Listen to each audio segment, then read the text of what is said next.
প্রবল ঘূর্ণিঝড়ে বামুটিয়া বিধানসভা এলাকার অন্তর্গত বৃন্দাবন চৌমুহনী অঞ্চলে ব্যাপক ক্ষয়ক্ষতি হয়েছে।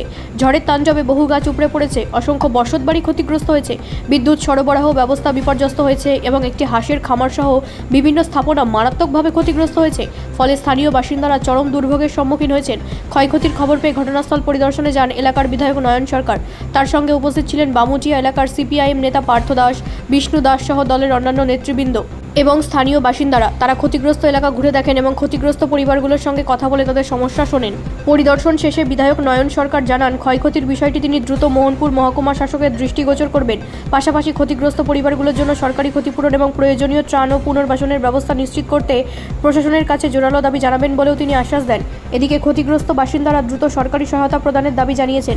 তাদের প্রত্যাশা, প্রশাসন দ্রুত ক্ষয়ক্ষতির সঠিক মূল্যায়ন করে প্রয়োজনীয় আর্থিক সহায়তা ও পুনর্বাসনের ব্যবস্থা গ্রহণ করবে, যাতে ক্ষতিগ্রস্ত পরিবারগুলো স্বাভাবিক জীবনে ফিরে আসতে পারে। আজকে বামুটিয়া বিধানসভার অন্তর্গত বৃন্দাবন চৌমুহনী, আর এটা যেই জায়গাটাতে দাঁড়িয়ে আছে এটা মহাদেব বাড়ি বলে। তো এখানে দুপুরবেলা আপনার বিরাট একটা ঘূর্ণিঝড় এসছে, তাতে এই এলাকার অনেকের ব্যাপক ক্ষয়ক্ষতি হয়েছে। বিশেষ করে ঘরবাড়ি ভেঙেছে, গাছপালা ভেঙেছে এবং কৃষিকাজে ব্যাপক ক্ষতি হয়েছে। আর আমার পেছনের মিন্টু সরকার একজন নাম, ওনার ফার্ম আছে, হাঁসের ফার্ম। এই হাঁসের ফার্মেও ব্যাপক ক্ষতি হয়েছে, অনেকগুলো হাঁস মারা গেছে আর ঘরও ভেঙেছে। তো যা ক্ষতি হয়েছে, বিদ্যুতের লাইনও ক্ষতি হয়েছে।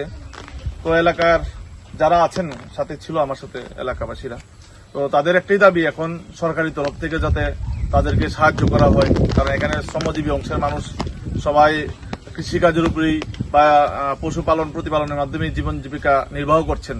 তো আমি এসডিএম সাহেবের সাথে কথা বলবো এবং এই এলাকার যারা আছেন তারা বলেছেন যে তহসিলে অ্যাপ্লিকেশন করবেন।